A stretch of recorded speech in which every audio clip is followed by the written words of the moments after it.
I have been working last 6 months or so on letting things go. It's something that we all undoubtedly face at one point or another. I don't think there's a human being that has not been faced with something that they really believe on some level they need to let go, they need to put down. Some people would say, put the sword down, Elaine, like you don't need to hold a sword up for every conversation or make everything a confrontation all the time, right?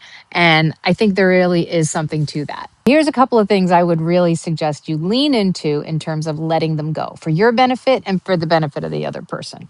Your temper, right?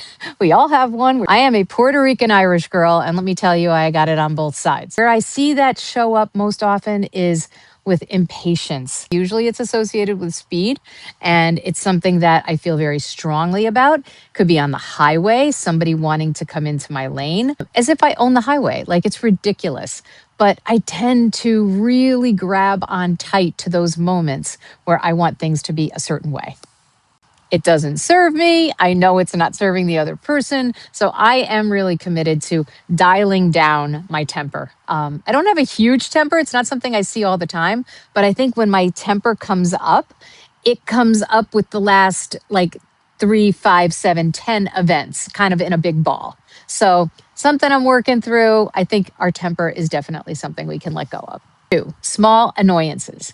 I don't know how many times when I was like raising my kids and they were all coming up, I would hear things like, oh my gosh, that's so annoying, or you're so annoying.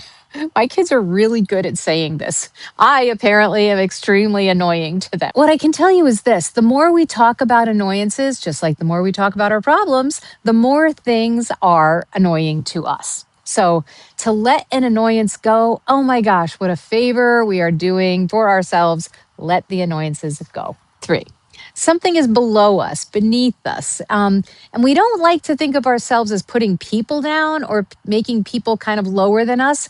But I think sometimes when we've had an education in a certain area, or we have a certification, or we believe that we've been educated, or we can talk on a certain subject, and this can be any of us in anything. I don't care if you're an auto repair mechanic or a registered nurse or whatever it is, right? We're all human beings. So everybody's experience is different. And I think there is a wisdom inside of each and every one of us that even though we are educated, we have our background, we've got the credential, we don't know everything. Like it's okay not to know everything. Here's a big one: wanting to be repaid for every little thing you do. Do you honestly do good things to get a thank you? That's something to think about. I have done good things in my life. I'm sure you have too, where you're like, okay, I'm going to do this good deed. And whether it's donate somewhere, show up for someone, bring a hot dinner over, whatever the case is, right? And then just be in this place of expectancy as if these people have to, geez, they didn't say thank you. Geez, they didn't come back and like bow at my feet and say, oh my gosh, that was so awesome, that thing you did. Is that really why we were doing it in the first place? Think about that. Is that the reason that you did the good deed? Let it go. It's not important. Okay, and my last one for today is all or nothing thinking, or all or nothing kind of view of success. If we have to be in a state where we have to get the whole kahuna to go the 9 miles to cross the finish line, is that really what we're doing things for? Why don't we just stay in the process, enjoy the moment, not just for us, but for the people that are watching us do these things that we're doing? 9 times out of 10, when you get involved in something, it's not about the finish line. It's not about the end product. It's really ultimately about the journey itself. And that's what people remember: your grit, the way you show up, enthusiasm that you had when you were doing the thing. Process is what's important. So my thought for you today is this: there is something that you are really, really trying to let go. Let yourself work through it.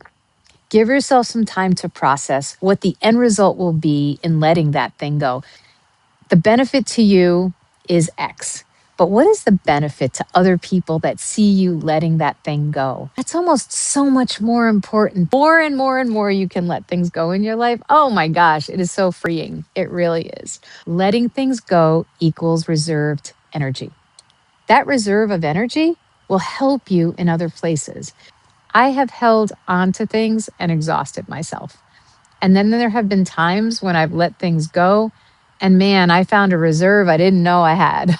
So That's my 2 cents for you today. Take these in the vein they're offered. Save your energy, produce more energy, let things go. Have a great day.